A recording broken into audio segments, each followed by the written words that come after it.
Hello everyone. आप लोग बहुत मैसेज कर रहे थे कि मैम क्या बिहार में स्कॉलरशिप नहीं आता है, बिहार के स्कॉलरशिप के बारे में बताइए। देखिए, बिहार में बहुत सारी योजनाएं आती हैं और उसमें जो जो योजना भी हमें दिखाई दे रही है कि आपके लिए ज़रूरी है, हम वो योजना के बारे में आपको इन्फॉर्मेशन दे भी रहे हैं। जैसे कि अभी हमने अपने चैनल पर एक ग्रेजुएशन पास लोगों के लिए जो है एक योजना आई है, उसके बारे में बताया। आप ये सारी योजना देखो, जितने दिन चलेगी उतने दिन तो आप लोग फायदा ले सकते हो ना। अब कितने दिन चलने वाली है कितने दिन नहीं, उससे क्या मतलब है। हाँ, जितने दिन है उतने दिन में अगर आपका क्वालिफिकेशन मैच कर रहा है तो बिल्कुल आप लोग को इसका लाभ उठा लेना चाहिए। आज हम लोग जो है बिहार के स्कॉलरशिप के बारे में बात करेंगे। मैं बहुत दिनों से जो है बिहार के स्कॉलरशिप का थोड़ा सा देख भी रही थी कि कब आता है कैसे आता है, क्योंकि यूपी स्कॉलरशिप से ये थोड़ा सा अलग ही होगा। तो यस, अभी हम लोग जो है बिहार स्कॉलरशिप का पोर्टल ओपन हो चुका है। कल से जो है इसका फॉर्म भरा जा रहा है और इसका लास्ट डेट कब तक रहेगा, कौन कौन से लोग फॉर्म भर सकते हैं, ये सारी इंफॉर्मेशन, कैसे फॉर्म भर सकते हो, क्या क्या आपके पास डॉक्यूमेंट्स होने चाहिए, ये सारी चीज़ें जो हैं आज इस वीडियो में हम बताने वाले हैं। इसके अलावा अगर कोई और अदर जो है योजना आती है जो बीएड वाले बच्चे, डीएलएड वाले बच्चे या फिर ग्रेजुएशन वाले बच्चों के लिए फायदेमंद होगा, तो हम लगातार आपको अपने चैनल के माध्यम से देते रहेंगे। तो चैनल को जरूर सब्सक्राइब कर लीजिएगा और बेल आइकन को हिट कर दीजिएगा। जब भी किसी भी तरीके के आपको स्कॉलरशिप या योजना के बारे में बताया जाए या बिहार की वैकेंसीज के बारे में बताया जाए तो आपको इन्फॉर्मेशन जल्द से जल्द मिल जाए। मैं आपको बता दूं कि हमारे इस चैनल पर आप लोग को पता भी है कि बीएड के क्लासेस चलते हैं। फ्री क्लासेस हमारा 4 बजे चलता है। बिहार के जो भी यूनिवर्सिटीज़ है, चाहे पीपीयू हो, एलएनएमयू है, सभी के जो है क्लासेस 4 बजे फ्री क्लास चलाया जाता है। इसके अलावा बिहार की यूनिवर्सिटीज़ के लिए पीपीयू, एलएनएमयू, बीआरबीयू, जेपी यूनिवर्सिटी, आप लोग का मौलाना मजरुल हक मगध यूनिवर्सिटी, एकेयू, इन सभी के लिए जो है आप लोगों का बैच चलाया जाता है बीएड स्टूडेंट के लिए, BEd first year second year के लिए। अभी हमारे क्लासेस वो चल भी रहे हैं। तो जो भी बच्चे बीएड कर रहे हैं, अगर वो चाहें तो हमसे जुड़ सकते हैं। उसके लिए आपको हमारे ऑफिशियल ऐप कैटलिस्ट सोनी पे जाना है। आप कैटलिस्ट सोनी पर जाओगे ऐप पर, जो कि आप वहाँ आप लोग जो है इजीली वहाँ पर जा करके देख सकते हो कि बिहार के classes Bihar BEd first year and second year के नाम से जो है चल रहा है, उसमें एनरोल हो सकते हो। क्लासेस में आप लोगों को नोट्स दिया जाता है, गेस्ट क्वेश्चन दिया जाता है, टेस्ट लिया जाता है और आपके पूरे सिलेबस के अकॉर्डिंग वीडियोस, उसके अकॉर्डिंग पीडीएफ, ये सारी चीज़ें आपको प्रोवाइड की जाती है। तो पूरा ऑल ओवर जो है आपको पैकेज दे दिया जाता है बीएड फर्स्ट ईयर और सेकेंड ईयर के लिए। तो आप लोग यहाँ से हमसे जुड़ सकते हैं। चलिए आइए बात करते हैं हमारे स्कॉलरशिप को लेकर के। बिहार में मैंने देखा तो स्कॉलरशिप ना जनरल कैटेगरी को छोड़ करके बाकी सभी के लिए है। तो देखो, अभी जो जिन जिन लोगों के लिए फॉर्म भरने को है, सबसे पहले तो आपको साइट पर आना है। और देखो, आप ना ये भरोसे में मत रहना कि कोई और मेरा काम कर देगा। आप भी खुद से भी ये फॉर्म भर सकते हो। अगर आपको ज़्यादा कुछ नहीं समझ में आ रहा तो आप साइबर में जाके ये फॉर्म भरवा सकते हो। ये देखो, 2 में से एक काम कर सकते हो। कल से ये फॉर्म फिलअप स्टार्ट हो चुका है। 7 जनवरी से ये फॉर्म भरना जो है स्टार्ट हुआ है। इसके लिए आपको आना है यहाँ पर। अभी मैं एकदम स्टार्टिंग से बता देती हूँ कि कैसे आना है, एकदम बच्चे की तरह मैं बताऊंगी। देखो, मैंने यहाँ पे क्रोम में आकर क्या लिखा है, बिहार स्कॉलरशिप, और कुछ नहीं लिखा। इसमें आप लोग का PMS ऑनलाइन BIHNIC.in है, इस पर आ जाना है।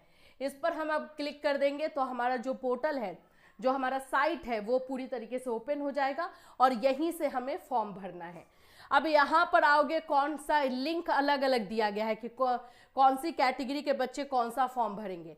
अभी मैंने जैसे बताया कि जनरल कैटेगरी के लिए ये नहीं है, तो जनरल कैटेगरी वाले बच्चे फॉर्म नहीं भर सकते हैं। यहाँ पर देखो, SC ST कैटेगरी से अगर आप बिलोंग करते हो, और सोचो ये पोस्ट मैट्रिक है, यानी कि 10th के बाद का, अगर आप 11 में हो, 12th में हो, तो ये फॉर्म डाल सकते हो। ग्रेजुएशन वाले भी डाल सकते हैं, लेकिन ग्रेजुएशन के लिए अभी लिंक ओपन नहीं हुआ है। अभी मैं इसके लिए आपको एक पहले नोटिस भी दिखा देती हूँ, जो ऑफिशियल नोटिफिकेशन आया हुआ है, जिससे कि आपको समझ में आएगा। ये आप देख सकते हो, ये है नोटिफिकेशन आप लोगों का।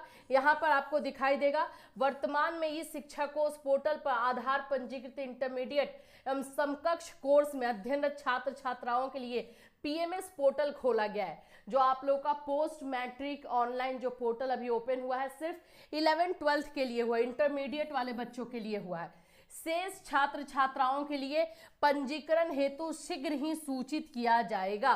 तो यानी कि ग्रेजुएशन और इसके बाद के जो भी बच्चे हैं उन लोगों के लिए जल्दी ही इस पर पोर्टल ओपन होगा। अभी 11th-12th के लिए है, ठीक है। इसको हम लोग पोस्ट मैट्रिक जो है बोलते हैं ऑन स्कॉलरशिप। तो यहाँ पर हम आ जाते हैं। अभी मैं आपको बता दे रही हूँ कि ये होगा कैसे। जैसे ही और भी कोर्सेज के लिए ओपन हो जाएगा 11th-12th को छोड़ करके, इंटरमीडिएट को छोड़ करके, तो आप लोग को भी करना वैसे ही होगा। यहाँ पर देखो, यहाँ पर आपको पहला जो दिखाई देगा SC ST, ये वाला जो है वो इंस्टीट्यूशन के लिए, कॉलेज के लिए, तो इससे आप लोग को मतलब भी नहीं है। यहाँ पे लिख दिया है किसी भी छात्र को अनुमति नहीं है। यहाँ से आप लोगों का है, तो देखो यहाँ पर है post matric scholarship academic for SC ST only, सिर्फ SC ST स्टूडेंट्स के लिए यहाँ पर है, ठीक है। या ठीक है, तो और आप लोगों को जैसे मान लेते हैं कि आप BC EBC कैटेगरी के लिए हैं, तो हम लोग यहाँ पर भी आप देखोगे लिखा हुआ ई शिक्षा कोर्स पोर्टल पर आधार पंजीकृत इंटरमीडिएट और समकक्ष कोर्स के लिए है, और शेष छात्र छात्राओं के लिए पंजीकरण हेतु शीघ्र ही सूचित किया जाएगा। तो बाकी ग्रेजुएशन के लिए अभी नहीं ओपन है, जैसे ओपन होगा बताया जाएगा।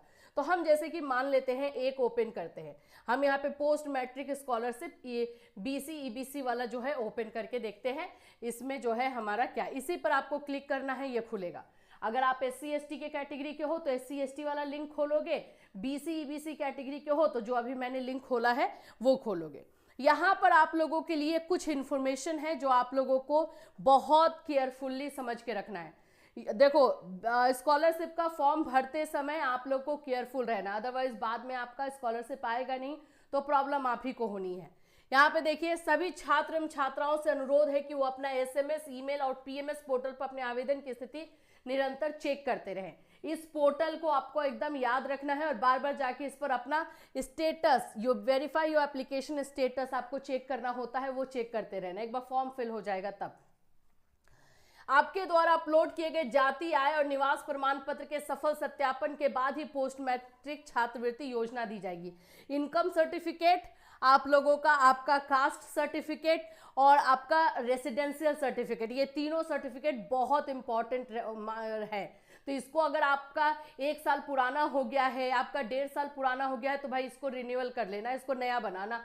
1 ईयर का ही होना चाहिए, विदिन 1 ईयर का होना चाहिए, इससे ज़्यादा का होगा तो प्रॉब्लम आपको होगी। तो ये पहले आपका सत्यापित होगा, वेरीफाइड होगा, उसके बाद आपका पैसा आता है। नेक्स्ट है, सभी छात्र छात्रा यदि आप कोई भी दस्तावेज प्रदान करने में विफल रहते हैं तो आपके द्वारा प्रदान किए गए दस्तावेज गलत पाए जाते हैं, किसी तरह का डॉक्यूमेंट्स जो मांगा गया है अगर आप नहीं देते हैं तो आप लोगों का ये जो एप्लीकेशन होगा वो रद्द कर दिया जाएगा। इसलिए जो जो डॉक्यूमेंट मांगा जाएगा वो आपको अच्छे तरीके से और सही देना है, याद रखना है। फिर है, सभी छात्र एवं छात्राओं से अनुरोध है कि अपने आधार संख्या और जन्म तिथि के माध्यम से आवेदन की स्थिति निरंतर जांच करते रहें। सभी छात्र एवं छात्राओं से अनुरोध है कि अपने आधार संख्या को अपने बैंक खाते से DBT के लिए सीडेड करवाएं।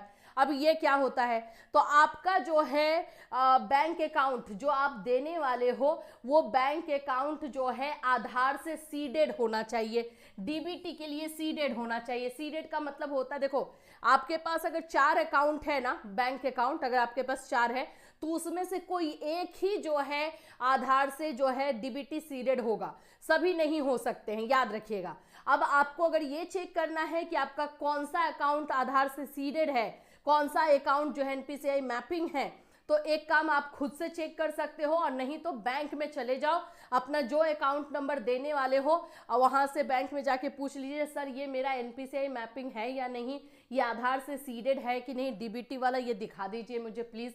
तो वो लोग भी आपको हेल्प कर देंगे। अगर नहीं है और जो अकाउंट नंबर आप देना चाहते हैं उसी को सीडेड कराना है, तो वहां पे बैंक में एप्लीकेशन फॉर्म दे दीजिए कि ये मेरा एप्लीकेशन फॉर्म है, इसी वाले अकाउंट को जो है आधार सीडेड कर दीजिए प्लीज। तो वो फॉर्म फिलअप कर दोगे, वो आपको 10 से 15 दिन में इजीली जो है हो जाएगा, और वही अकाउंट नंबर डालोगे तभी आपका पैसा आएगा, याद रखना।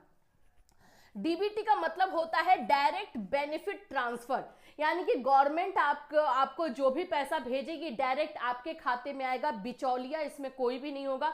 इसीलिए ये प्रोसेस अपनाया जाता है, आप ही के भले के लिए अपनाया गया। अदरवाइज गवर्नमेंट आपको देगी 100 रुपया और आपके पास पहुंचेगा 10 रुपया।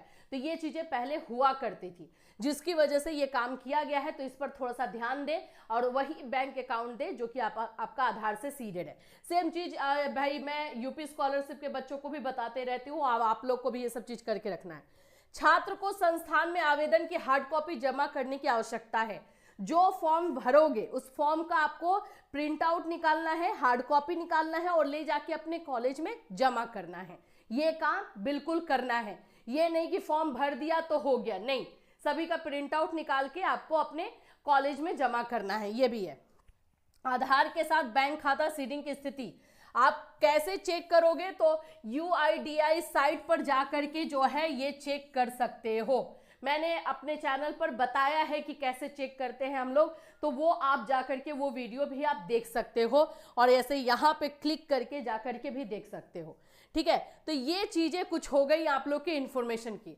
अब हम जब यहाँ पे आते हैं और हमें रजिस्ट्रेशन करना है तो हम जाएंगे BC। अब अगर मैंने SC ST वाला खोला रहेगा ना तो यहाँ पे SC ST आ गया। देखो यहाँ पे SC ST पोर्टल भी है और यहाँ पे BC EBC है, तो मैं यहाँ पर BC EBC पोर्टल पे लॉगिन करूंगी, मैं इसी पर जाऊंगी। अभी यहाँ पर आ गए। अब देखो न्यू स्टूडेंट रजिस्ट्रेशन, अगर आपने लॉगिन नहीं किया है तो आप रजिस्ट्रेशन करने के लिए जाओगे। अगर आपने पहले लॉगिन कर लिया, अब जैसे इसके बाद आप जब भी करोगे तो आपका रजिस्ट्रेशन हो गया रहेगा तो आप इस पर क्लिक करोगे, लेकिन अभी हमने लॉगिन नहीं किया है तो हम इस पर क्लिक करेंगे, रजिस्ट्रेशन के लिए हम जाएंगे। सारा साइट बहुत अच्छे से काम कर रहा है, देख लो। तो अब यहाँ पर आपको कुछ गाइडलाइन दी गई है कि आपको डॉक्यूमेंट्स क्या क्या चाहिए। देखिए डॉक्यूमेंट में आप लोगों का जो है आधार नंबर चाहिए भाई, सबसे पहले आधार नंबर होना चाहिए और जो नाम आप स्कॉलरशिप में डालोगे वो आपके आधार में वही एज इट इज होना चाहिए। जाति प्रमाण पत्र आपके पास होना चाहिए। वर्तमान तिथि को मान्य तथा स्वयं को निर्गत, एकदम मतलब ज्यादा पुराना जाति वाला नहीं लेगा, ये लिख दिया है। निवास प्रमाण पत्र ये भी आपका जो है लेटेस्ट वाला ही होना चाहिए। देखो 1 साल के अंदर वाला सब चलेगा, इससे ज्यादा का होगा तो नहीं चलेगा। आय प्रमाण पत्र तो ये भी आपका 1 साल का अंदर का ही होना चाहिए। यहाँ पर पोस्ट मैट्रिक स्कॉलरशिप 2024-25 के अनुरूप वर्तमान तिथि को मान्य तथा माता पिता अथवा स्वयं को निर्गत, ये आपके माता पिता या फिर आपका दोनों किसी का भी होना चाहिए, पेरेंट्स का बना लो या फिर अपना बना लो, किसी का भी चलेगा। तो यहाँ पे इनकम सर्टिफिकेट हो गया। प्रखंड सह अंचल कार्यालय के RTPS काउंटर के अलावा पंचायत सरकार भवनों और जाति आय आवासीय आदि प्रमाण पत्रों के लिए आवेदन के लिए जाने तथा प्रमाण पत्र डाउनलोड करने की निःशुल्क व्यवस्था है। तो आप कहाँ से करवा सकते हैं ये थोड़ा आपको दिया भी गया है। कोई भी व्यक्ति इस वाले साइट पर जाकर अपनी जातीय या आय आवासीय प्रमाण पत्र आवेदन दे सकता है। यहाँ पर आपको हेल्प किया गया है कि यहाँ से जाके दे सकते हो। चलिए आगे चलते हैं। बैंक खाता संख्या आवेदक का आधार सीडेड, जो अभी मैंने आपको बताया। प्रथम वर्ष के पाठ्यक्रमों के लिए मेंटेनेंस शुल्क का दावा करते समय छात्रों को सत्यापन उद्देश्य के फी रिसिप्ट, अब आप मान लेते हैं कि आप 12th क्लास में हो, ठीक है, तो अभी तक आपने जो है फॉर्म भरे होंगे, तो जो आपको फीस का रिसिप्ट मिला होगा वो आपको लगाना होगा, ठीक है। बोनाफाइड या फिर बोनाफाइड और अपनी एडमिशन डेट प्रदान करने की आवश्यकता है, जब आपका एडमिशन हुआ है उसका डेट डालना है। ये सारा चीज जो है आपको करना है और उसके बाद मानो कि ये सब कुछ आपका हो जाता है तो आपको यहाँ पे डालना है I have read and understood all the important instruction, जो भी लिखा है मैंने रीड कर लिया और ये सब पे क्लिक कर देना है। मैं बिहार का निवासी हूँ, सिर्फ बिहार वाले बच्चों को मिलेगा। जो भी कोर्स अगर आप बिहार से करें और बिहार के निवासी हो, रेसिडेंशियल है आपका, तो ही मिलेगा। अब हम यहाँ पे करेंगे कंटिन्यू। जब हम यहाँ पे कंटिन्यू करेंगे तो ये सारी चीजें आएंगी कि ये सारा डॉक्यूमेंट्स आपके पास है ना, हम बोलेंगे हाँ भाई है, ओके कर देंगे। जब हम ओके करेंगे तो आपका ये रजिस्ट्रेशन डिटेल ओपन हो जाएगा। अब इसमें आपको अपना नाम डालना है, जैसे आधार में है father name, mother name, date of birth आपके बर्थ सर्टिफिकेट में या 10th बेसिस पे आप डाल सकते हो, gender, category, caste, home district, institute, ये सारा डालना है। यहाँ पर आपको मैं दिखा देती हूँ, सिर्फ इंटरमीडिएट वाले बच्चों के लिए ओपन हो रहा है, ये बार बार यहाँ पे लिखा हुआ है, ठीक है। ईमेल आईडी, यहाँ पे मेल आईडी डालोगे, हम मोबाइल नंबर डालोगे तो आपको OTP आएगा और यहाँ पे कैप्चर डालोगे और इसके बाद नेक्स्ट करोगे। उसमें आपका एकेडमिक डिटेल पूरा मांगेगा और फिर वो जब आप फॉर्म फिलअप करोगे, देखो जब आप पूरा आपका फॉर्म फिलअप हो जाता है, ठीक है, ये तो अभी हम लोग रजिस्ट्रेशन कर रहे हैं, ये जब पूरा फॉर्म फिलअप आप लोगों का हो जाता है तो आप लोगों के लिए जो है पूरा जो प्रिंट आउट निकालोगे, लास्ट में आपको प्रिंट करने के लिए देगा, तो प्रिंट आउट निकालोगे, उसका हार्ड कॉपी निकालोगे और ले जाके अपने कॉलेज में जमा करोगे। देखो अभी इसका डेट जो है 10 मार्च बता रहा है कि इसका लास्ट डेट 10 मार्च है। अब इसके बाद डेट आगे बढ़ता है तो अच्छी बात है, और जैसे डेट आगे बढ़ेगा या कुछ और इन्फॉर्मेशन आएगी तो हम बिल्कुल बताएंगे। तो जो भी बच्चे जो हैं BC, EBC, SC, ST category के हैं, जा करके ये स्कॉलरशिप का फॉर्म भरिए। लेकिन उससे पहले जो हमने आपको डॉक्यूमेंट्स बताए थे वो डॉक्यूमेंट्स रेडी कर लीजिए, वरना किसी भी डॉक्यूमेंट की कमी की वजह से आप लोगों को पैसा नहीं मिल सकता है और ये फिर आपको प्रॉब्लम हो जाएगा। तो इससे रिलेटेड कोई क्वेश्चन या कंफ्यूजन है तो इस वीडियो में आप कमेंट कर सकते हो। फिर मिलूंगी, till then take care everyone.